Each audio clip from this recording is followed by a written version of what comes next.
दोस्तों नमस्कार आदाब, मैं हूं फराज चौधरी। आप देख रहे हैं इंडिया फायर न्यूज़।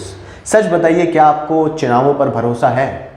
कितना भरोसा है कि जब आप अपना हाथ में अपने वोटर आईडी कार्ड को लेकर घर से निकलते हैं, वोट डालने के लिए पोलिंग रूम जाते हैं और आपके दिल में एक सोच होती है कि मैं इस पार्टी को वोट दूंगा, मैं इस नेता को वोट दूंगा और ये मेरे लिए, मेरे मोहल्ले के लिए, मेरे राज्य के लिए अच्छा काम करेगा। आपको विश्वास होता है, मगर क्या भरोसा ये विश्वास पोलिंग रूम में ईवीएम मशीन में बिल्कुल बदल जाता है। सारे विश्वास बिल्कुल धरे के धरे रह जाते हैं और ईवीएम मशीन अपना काम बिल्कुल वैसे ही करती है जैसा उसे करवाने के लिए कहा जाता है। क्योंकि खबर ही कुछ ऐसी चल रही है बंगाल चुनाव में और असम चुनाव में।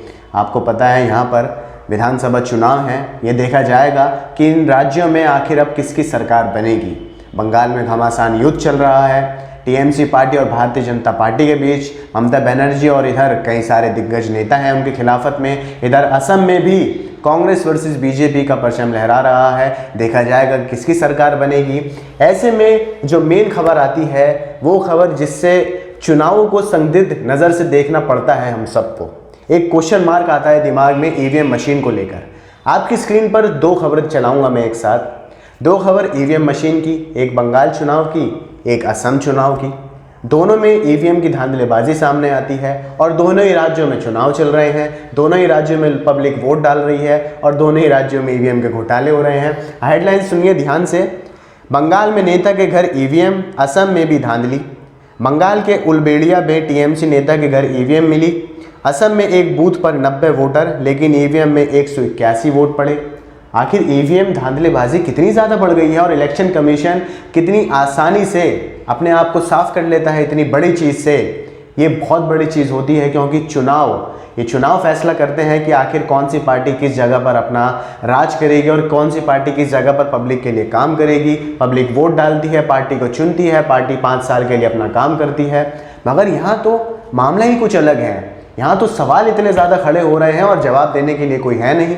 अगर आप नेताओं से सवाल पूछें तो वो बिल्कुल चुप हो जाते हैं। आप इलेक्शन कमीशन पर सवाल उठाते हैं तो इलेक्शन कमीशन ऐसे अटपटे बयान पेश करता है कि भाई हमारी गाड़ी खराब हो गई थी तो हमने राह चलती एक गाड़ी को रोक लिया, वो गाड़ी भाजपा नेता की निकली। वाह, मतलब कोई सेंस ही नहीं रहा है इस वक्त चुनाव में हमारे देश के। आगे आप खबर सुनेंगे तो आपको मेरी बात सच ही लगने वाली है। ध्यान से सुनिए। बंगाल में आज तीसरे फेज की वोटिंग के दौरान चुनावी ड्यूटी में लगे अफसरों की लापरवाही सामने आई है। उलुबेड़िया में टीएमसी नेता के घर से ईवीएम और वीवीपैट मिले हैं। इस मामले में चुनाव आयोग ने सेक्टर ऑफिसर तपन सरकार को सस्पेंड कर दिया है। आयोग ने कहा है कि ये रिजर्व ईवीएम और वीवीपैट थी जिन्हें अब इलेक्शन प्रोसेस से हटा दिया गया है। इस मामले में शामिल सभी लोगों के खिलाफ सख्त कार्रवाई की जाएगी। इलेक्शन कमीशन ने ये बात तो कह दी है, मगर बंगाल में नेता के घर, टीएमसी नेता के घर ईवीएम और वीवीपैट मशीन पहुंची कैसे, सवाल ये आता है। और असम में भी ये होता है कि एक भाजपा नेता की गाड़ी में से ईवीएम मशीन बरामद की जाती है पब्लिक द्वारा। आखिर ईवीएम मशीन क्या इतनी कॉमन चीज़ बन गई है चुनाव में? क्या ईवीएम मशीन की कोई क्रेडिबिलिटी नहीं रही है? और ये इनका कार्य इतना बड़ा होता है कि इसमें पब्लिक के वोट्स रिकॉर्ड किए जाते हैं। पब्लिक अपना वोट इसमें डालती है और उन्हीं वोट्स के आधार पर चुनाव के नतीजे पेश किए जाते हैं। क्या इलेक्शन कमीशन बार बार ईवीएम मशीन की धांधलेबाजी पर अपने बयान ऐसे ही पेश करता रहेगा? क्या हर बार हर राज्य के चुनावों में ये ऐसा ही होता रहेगा कि कभी ईवीएम किसी नेता की गाड़ी में से मिलेंगी तो किसी नेता के घर से बरामद होंगी और फिर इलेक्शन कमीशन ये कर देगा कि ऑफिसर्स को सस्पेंड कर दिया जाएगा, ईवीएम मशीन को वहाँ पर बंद कर दिया जाएगा, दोबारा से वहाँ पोलिंग करवाई जाएगी? आखिर ऐसा कब तक चलने वाला है दोस्तों? खैर आगे सुनिए। वहीं असम के हौफलोक पोलिंग बूथ पर 1 अप्रैल को हुई दूसरी फेज की वोटिंग में गड़बड़ी का हैरान करने वाला मामला सामने आया है। इस बूथ पर कुल 90 वोटर हैं, लेकिन वोटों की संख्या 181 हो गई है, 181 हो गई है और वोटर लिस्ट है 90 की। प्रदेश के चीफ इलेक्टोरल ऑफिसर ने बताया कि मामले में सेक्टर अधिकारी, पीठासीन अधिकारी और 4 कर्मचारियों को सस्पेंड किया गया है। इनमें एक बूथ लेवल का अधिकारी भी शामिल है। असम में इतनी बड़ी धांधलेबाजी हो जाती है कि 90 वोटर्स की लिस्ट है, एक पोलिंग स्टेशन पर 90 वोटरों का नाम है, मगर वहाँ 181 वोट पड़ते हैं। लगभग डबल वोटिंग वहाँ पर होती है और इलेक्शन कमीशन वहाँ फिर वही काम करता है। ऑफिसर्स को सस्पेंड कर दिया जाता है और पोलिंग मशीन को हटा दिया जाता है। मतलब ऐसा बिल्कुल अनकेयरफुल वाला रवैया चल रहा है इस वक्त चुनाव में, बिल्कुल लापरवाही चल रही है। मैं साफ तरीके से कह रहा हूं कि लापरवाही तरीके से चुनाव हो रहे हैं इस वक्त बंगाल और असम में खासकर, और ईवीएम मशीन को लेकर ही सारे सवाल खड़े किए जा रहे हैं कि 90 वोटर्स को वोट डालना है, फिर 181 वोट कैसे डल जाते हैं।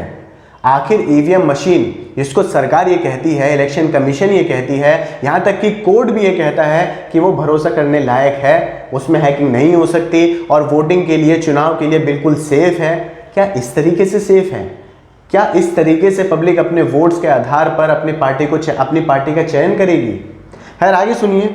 असम में बीजेपी उम्मीदवार की गाड़ी से भी मिले थे ईवीएम, जो मैंने आपको बताया था, जहां इलेक्शन कमीशन ने ये अटपटा बयान पेश किया था कि वो जब पोलिंग स्टेशन से बाहर निकले तो उनकी गाड़ी खराब हो गई।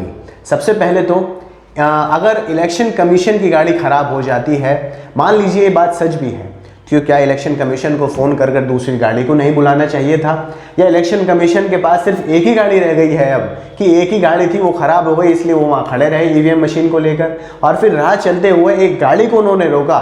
ताज्जुब है उस गाड़ी का, वो गाड़ी बीजेपी नेता की निकली और फिर उन्होंने कुछ भी नहीं सोचा, बीजेपी नेता की गाड़ी में ईवीएम डाले और चल दिए।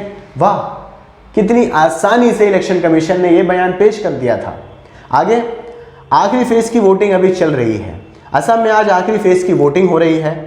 इस फेज में राज्य के 12 जिलों की 40 सीटों पर मतदान हो रहे हैं।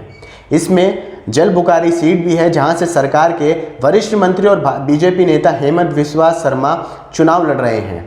इससे पहले 27 मार्च और 1 अप्रैल को पहले 2 फेज की वोटिंग हुई थी।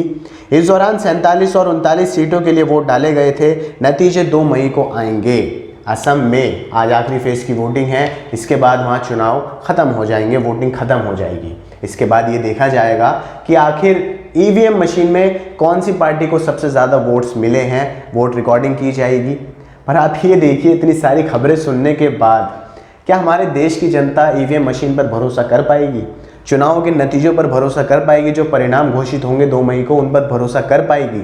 या वही लोग जिन्होंने पोलिंग रूम में जाकर वोट डाला था, वो लोग भरोसा कर पाएंगे कि आखिरकार जो वो वोट डालकर आए थे, फिर भी ईवीएम मशीन में धांधलेबाजी हुई थी तो कोई और पार्टी जीत जाती है, जीतना किसी और पार्टी को था? ये पब्लिक के मन में आएगा, ये जनता के मन में आएगा। चाहे तो आप ज़मीनी स्तर पर जाकर जनता से मालूम भी कर सकते हैं। कई सारे सोशल मीडिया पर ये बयान है जहाँ जनता ने कहा है कि अंदर ईवीएम और वीवीपैट मशीन में गड़बड़ी हो रही है।